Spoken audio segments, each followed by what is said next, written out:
Good morning, students. Welcome to Good Samaritan School Isapur online classes. This is your science class, and today we are going to study chapter 8 Body Movements, Gait of Animals.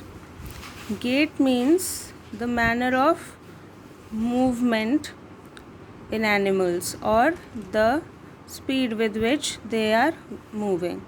So, let's begin. Earthworm.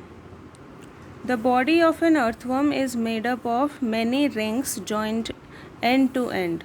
So, as you can see in this picture, you can see some small ring like structure which are joined together like this. So, many rings are joined together end to end. An earthworm does not have bones, it has muscles which help to extend and shorten the body. So, with the help of these muscles only, the earthworm moves. During movement, the earthworm first extends front part of the body, keeping the rear portion fixed to the ground. So, first it moves the front part of the body and keeps the rear end, means the back of its body, fixed on the ground. Then it fixes the front end and releases the rear end, and then it fixes the front part of the body and leaves the rear end, the back of the body, and moves forward. It then shortens the body and pulls the rear end forward, and then it shortens means contracts the body and then moves forward. This makes it move forward by a small distance. So this way the earthworm moves. Repeating such muscle expansions and contractions, the earthworm can move through soil. So this is how the earthworm moves. Its body secretes a slimy substance to help the movement. This slimy substance makes its body slippery. So because of that, it is easily able to glide.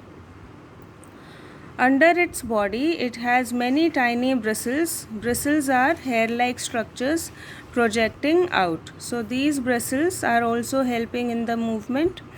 The bristles are connected with muscles. The bristles help to get a good grip on the ground. So bristles are good for the grip. The earthworm eats its way through the soil. Its body then throws away the undigested part of the material that it eats. This makes the soil more useful for plants. This is why earthworms are called as the friends of the farmers. So they make the soil more fertile. The next one is snail. Snail carry a rounded structure on its back. So you must have seen this kind of round structure on the back of the snail. This is called the shell, and it is the outer skeleton of the snail, but it is not made of bones. This is also not made up of bones. The shell is a single unit and does not help in moving from place to place. It must be dragged along. So as it is kept on the back of the snail, it is dragged when it moves.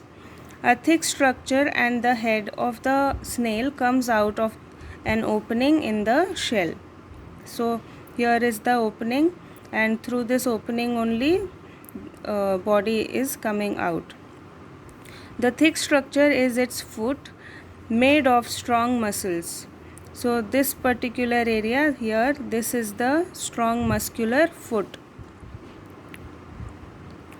The wavy motion of the foot helps in the movement of the snail. So this wavy motion helps in the movement of the snail. Again, the muscles are helping the snail to move around. The next one is cockroach. Cockroaches walk and climb as well as fly in the air. They have 3 pairs of legs. These help in walking. So you can see in the picture 1, 2, 3. So totally 6 legs it has. The body is covered with hard outer skeleton. This outer skeleton is made of different units joined, and that permits movement.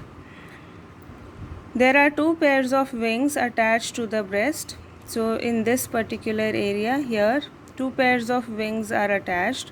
The cockroaches have distinct muscles.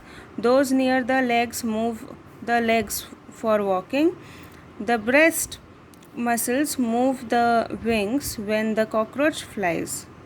So these wings are helping the cockroach to fly. The next is birds. Birds fly in the air and walk on the ground. Some birds like ducks and swans also swim in water. So you must have seen birds flying. So imagine this is that bird, and in this picture you can see the skeleton of the bird, bone structure of the bird. The birds can fly because their bodies are well suited for flying. So because they are constructed, they are built like that their body is very much suitable for flying, they are able to fly. Their bones are hollow and light. So because they are so light, they are able to fly. The bones of the hind limbs are typical for walking and perching. The bony parts of the forelimbs are modified as wings. The shoulder bones are strong. So these bones are very strong. That's why the bird is able to flap the wings. The breast bones are modified to gold muscles of light, which are used to move the wings up and down. So this is how the bird is able to fly and move about. The next one is fish. In an aquarium, just observe the movement of a fish, children. The head and tail of the fish are smaller than the middle part of the body. The body tapers at both ends. This body shape is called streamlined. So as you can see, the body tapers at the top also and in the bottom part also. So it becomes a streamlined body which helps the fish to cut through the water and swim. The shape is such that water can flow around it easily and allow the fish to move in water. The skeleton of the fish is covered with strong muscles. So skeleton is covered with strong muscles. During swimming, muscles make the front part of the body curve to one side and the tail part swings towards the opposite side. So here the movement is starting. The front part is to one side and the tail part is moving to the other side, opposite direction. So as you can see, then it jerks and moves a little forward, and then the head is moving to the other side and tail has moved to the opposite side. So this way the fish moves forward. The fish forms a curve as shown in the figure, as I just showed you these curves. Then the body tail curve to the other side. This makes a jerk and pushes the body forward. So as the front part is moving to the left, the tail part is making a curve to the right side, and this makes the body jerk, and then it is able to move forward. A series of such jerks make the fish swim ahead. This is helped by the fins of the tail. So here you can see there are fins in the tail. This particular thing, this is the fin in the tail. So this helps the fish to move forward. What about the fins that it has here and here? These help the fish to get the direction. Fish also has other fins on their body which mainly help to keep the balance of the body and to keep direction while swimming. So these other fins help the fish to get the direction and to maintain the balance of the body as well. The next one is snake. Snakes have a long backbone. They have many thin muscles. They are connected to each other even though they are far from one another. So as you can see, this snake has a very long backbone. This complete thing, it has a backbone. Muscles also interconnect the backbone, ribs and skin. The snake's body curves into many loops. Each loop of the snake gives it a forward push by pressing against the ground. So by loop we mean this fold, this bend. 1, 2, 3, 4. So it has many loops in the body. This is also a loop. So these loops are helping the snake to move forward by pressing the body against the ground.